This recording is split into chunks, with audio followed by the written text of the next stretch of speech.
Hey, this is Jill Griffin. I'm the host of the Career Refresh. Welcome. Today we are talking about something deeply personal, yet universally human. We're talking about hitting rock bottom.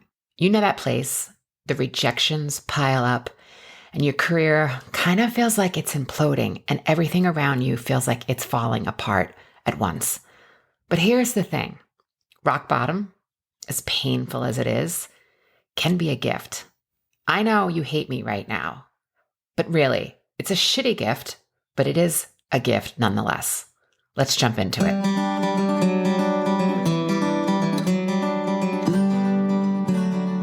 When you're laid off, fired, or caught in the middle of a restructuring or post-acquisition, which will lead to the restructuring, I've been in a few of those, they're fun.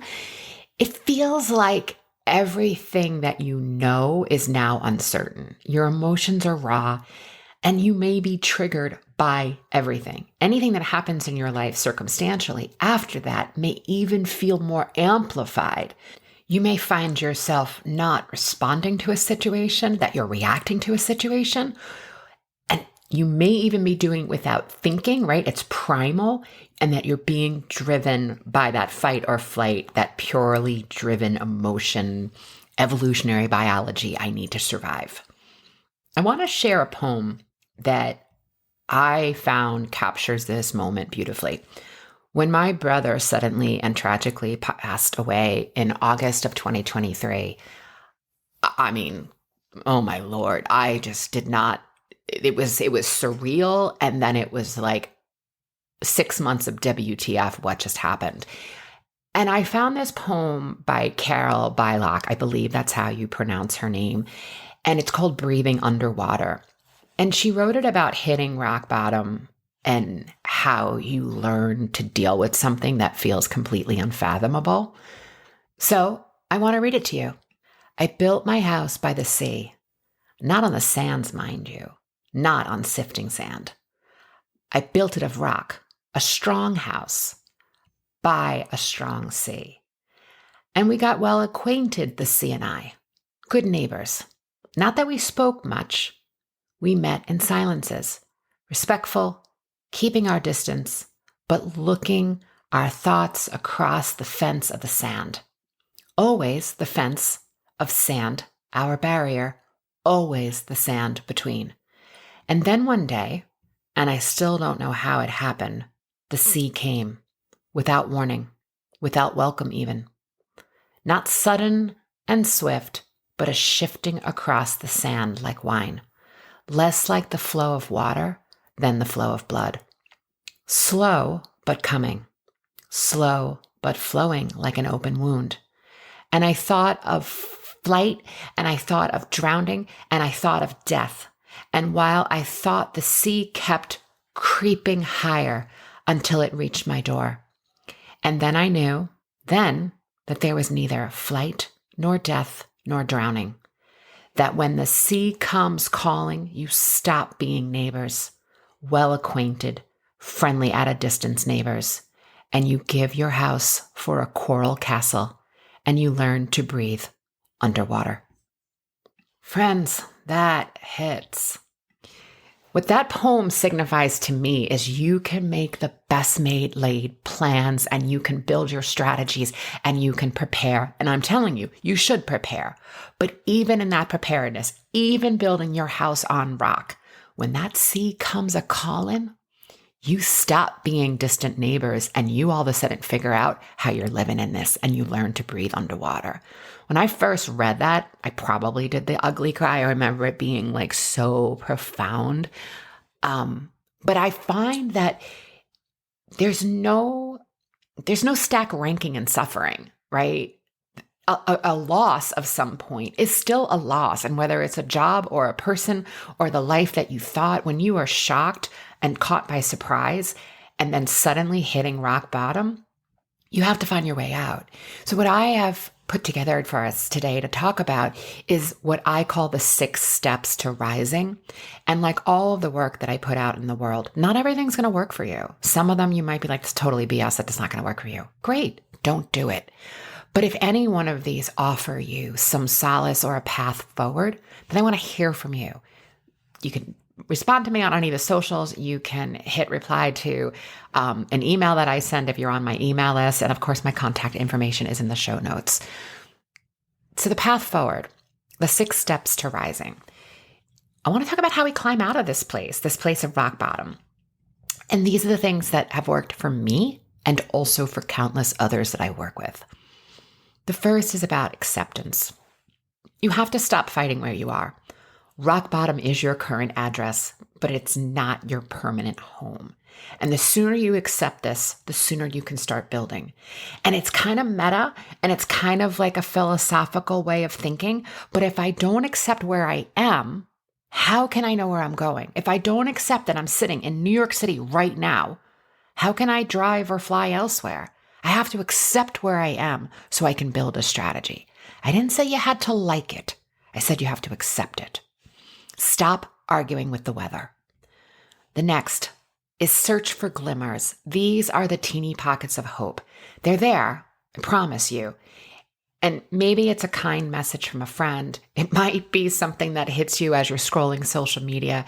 It could be a moment of clarity during your morning coffee where the light is hitting things the right way and you hear birds singing. It's finding those small things that give you a little bit of a smile inside and eventually maybe actually spreading to your face. But it's that simplicity of those little small glimmers that start to add up. When I was in the space, and again, like I said, 4 times laid off for restructuring, I just found those everyday like synchronicities or everyday glimmers. Like I would think of someone and then they would show up in my inbox, or I would desire a certain type of food. And then later that day, someone was like, hey, do you want to go get that food? And I just look at that as little teeny pockets of hope. That's what worked for me. The next is self-compassion. There's a study by BetterUp that says that professionals who practice self-compassion experience 26% less stress, 33% more resilience, and I believe it's 23% less burnout. This isn't just feel-good advice. It's scientifically proven to help you navigate tough times without burnout. Practicing self-compassion is going to look different for everyone because everyone's going to respond differently. But this is anything from like treating yourself the way you would treat a small child or an aging person or a pet in your life, right? Being so kind and loving to them and really using yourself like self-soothing language. It could be practicing those glimmers, finding those gratitudes, really paying attention when you feel a sensation or a trigger come up in your body. If it's appropriate, maybe you put your hand on that spot, right? If you feel it in your throat, maybe you put your hand on your throat and you just give it a little bit of attention for a second. While it may sound woo-woo, what is happening is you're having a thought that's shooting neurochemicals into your body and your body is feeling that sensation near your throat. And pausing and giving that area of your body a little bit of attention, usually about 90 seconds, gives your body a chance to dissipate those neurochemicals, and the sensation tends to dissipate also and fade away. You're going to have the thought again, the sensation is going to come back, but you constantly are practicing some of that mindfulness. And on top of like being kind to yourself, it's also using positive self-taught. No one is meaner to me than I can be to myself sometimes. And over the years, I've learned how to really curb that so that I don't talk to myself that way. And therefore, other people are not allowed to talk to me that way. So if I find myself in a space where I'm just like, what is going on? I can't believe you did that, like that. I might need to process that for a second and realize that I'm saying that, but then come back to that self-compassion.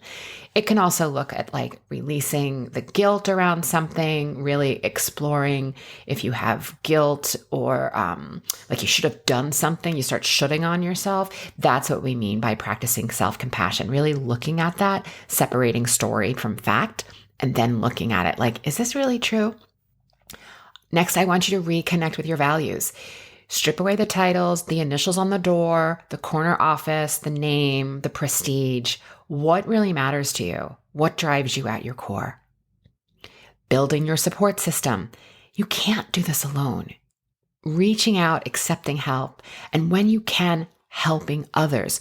one of the biggest things that people in the 12-step community learn in order to help them with the struggles that they're experiencing is they need to get out of their own way. And one of the ways to do that and to build self-esteem back and to build your own support system is focusing on others.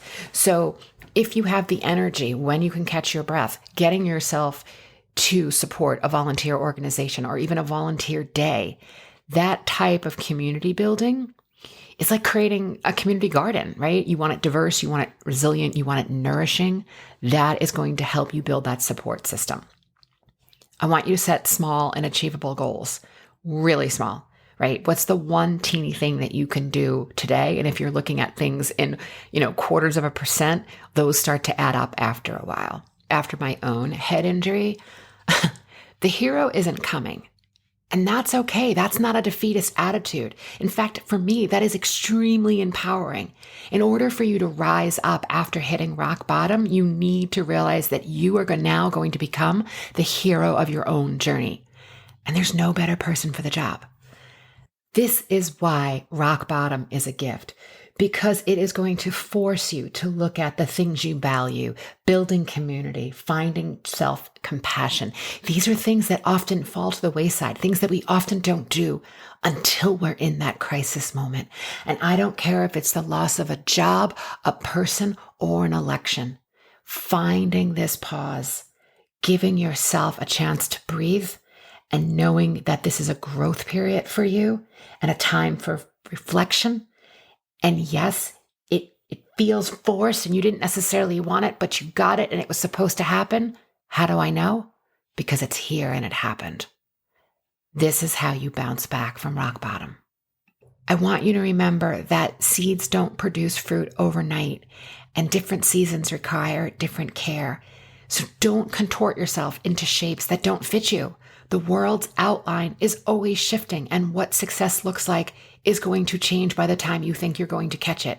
So instead, you need to come into yourself, trust your own timing, find the mentors, find the elders, find the people who you align to, be in intentional communities right now, and find ways that you are able to connect yourself with community people who share similar values, because if you're always around people whose values you aspire to, that's great. But if you're around people whose values you're like, what? I don't agree with that.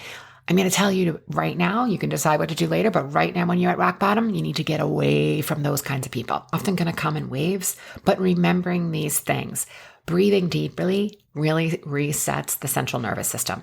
You want to find a breathing method that works for you. It could be counting in, counting out, like breathe in 1, breathe out 2. Box breathing is really helpful. Breathe in for the count of 4, hold for 2, exhale for the count of 4. Nourishing your body. This is not the time to hit the Doritos.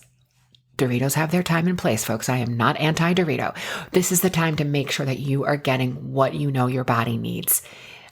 This is also, when possible, move a little more. I don't mean you need to do excessive extreme workouts, but you know what? If you have the time now and you have the ability in your body, go walking just outside. One of the things you could also do in tying the two is tap into your local animal shelter. Those dogs are going to be so excited to see you, and they need walks. Those are things that you can do if you have time on your hands that you are not expecting. And then I want you to really, as I said before, guard your mindset like the precious resource it is. My brain has created multi-million dollars for the world's most known brands, right? Microsoft, Samsung, Coca-Cola, Hilton, I could go on. It has done that, and it has also done that for myself and many of the startups that I have worked for. I have to guard my brain like a resource. I have to watch what I put into it from social media. I'm going to tell you again, delete those apps off your phone. If nothing else, at least put them on the last screen so when you swipe, they're not as obvious. Watch what you're watching on TV. Do not sit in that 24-hour news cycle of mainstream media spewing whatever they need to spew at you today. And this is coming from a former media executive. Really, really guard that brain. And as it may sound cliche, what you want also wants you. So I refuse to believe in a universe and a higher being that put something in your heart and you want something that you cannot go after and achieve.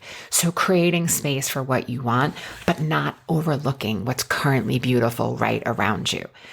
I know this can suck. I do. I've been there. But I'm promising you that this rock bottom is not the end of your story. It's just the beginning of the next chapter. I appreciate you so much. And if I can help you, reach out.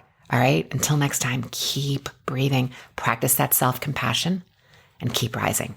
I'll see you soon. I'm Jill Griffin, your host of the Career Refresh Podcast.